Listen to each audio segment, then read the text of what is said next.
The media has a big role to play in reporting on issues facing society such as GBV, with emphasis on violence against women and children with disabilities. Thus, the Ministry of Gender Equality and Child Welfare deemed the journalism training necessary to help them report ethically and with sensitivity. UNICEF would like to engage with the media because UNICEF believes that the media is a strategic ally. Children are voiceless, and it is the media that speaks for children. They're the ones who bring up issues affecting children. They are the ones that are able to celebrate success stories from children.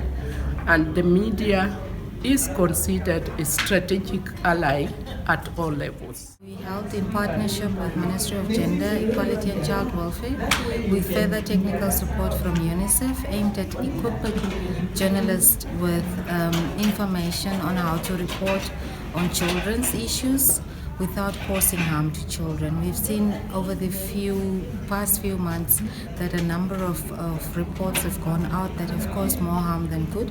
So basically to look at how to be responsible in how we cover issues that have to do with children, protecting children's identity, protecting children's dignity, and empowering the Namibian nation to take care of our children.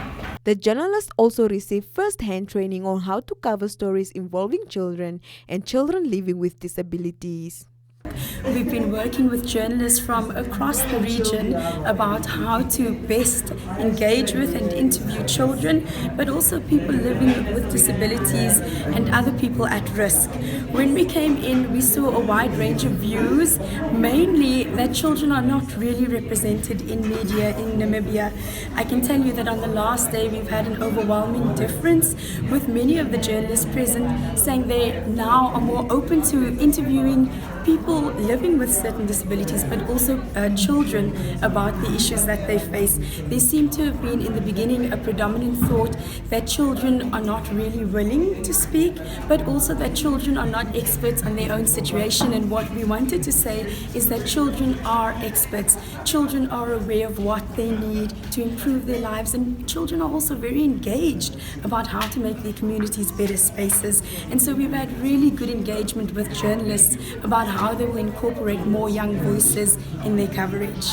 We learned about terminologies to use when referring to people living with certain disabilities. You know, there was a participant there, his name is Simon.